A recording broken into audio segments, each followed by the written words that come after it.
มาเพื่อนแล้วเบิ่งดูขู่ฮะนี่ มีครบทุกอย่างพี่ใจเบิ่งว่ามีพักยังแน่กินน้ำกันเมื่อย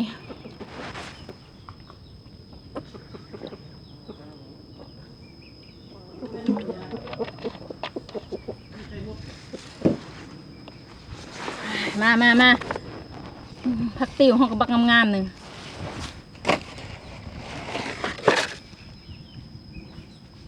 เมื่อละกาสองหาปลาคอ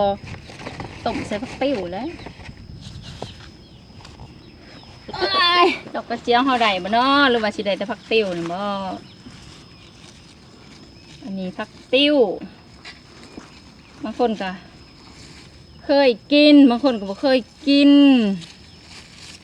ผักติ้วอันนี้นะผักกระโดนเหนียวออกต่างหากอันนี้ผักติ้ว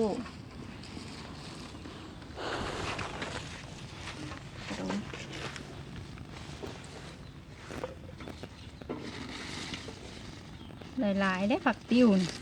ฝนตกกำลังออกกำลังงาม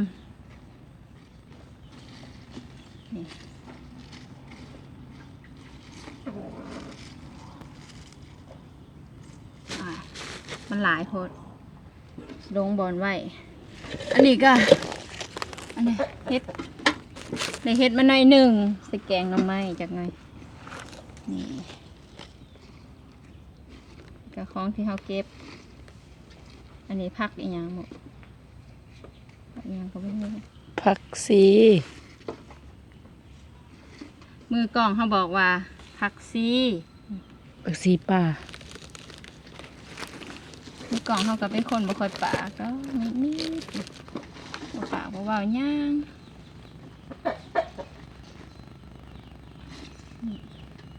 ขี้ลายแท้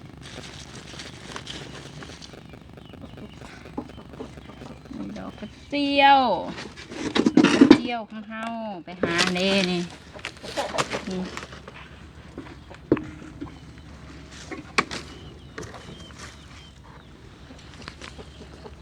ดอกกระเจียว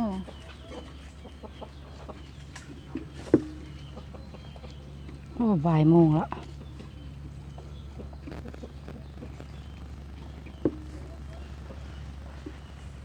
มือกองมาสนใจเขาเลยหมดดอกกระเจียวก็ออกลายได้แต่ว่าขี้ข้านมันแดดข้านไปหา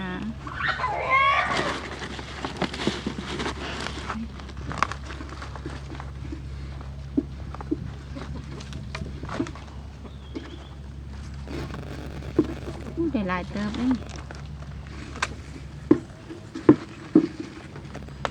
ผักกระโดนเก็บผักขาอีกเหมือนกันดอกกระเจียวมันออกไปหันนั่นนะ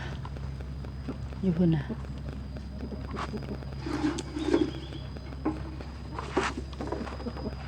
ผักก็ได้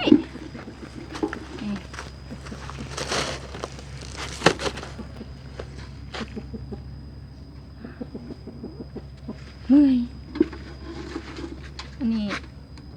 เมื่อยจังนอนละแกงเลยนี่นะลายอยู่บนน้ำไม้ครับ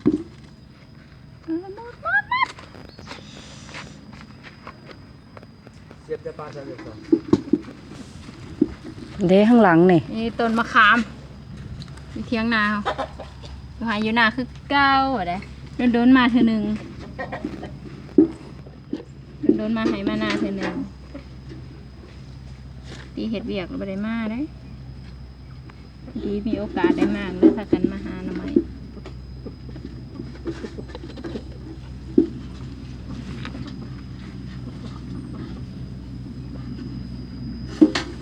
ผักอันนี้อ่ะ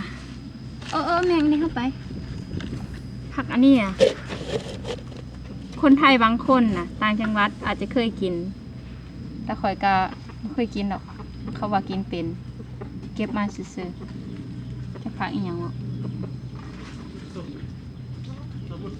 ผักไหมเบิดของที่เขาได้มาเนี่ยมีอันนี้พร้อม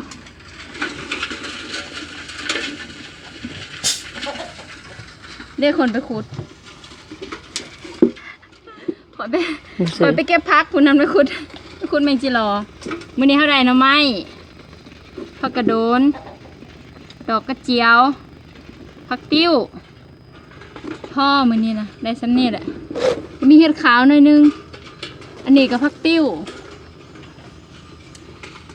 ห่อไว้เรียบร้อยโอเคเท่านี้ละมื้อนี้เมื่อย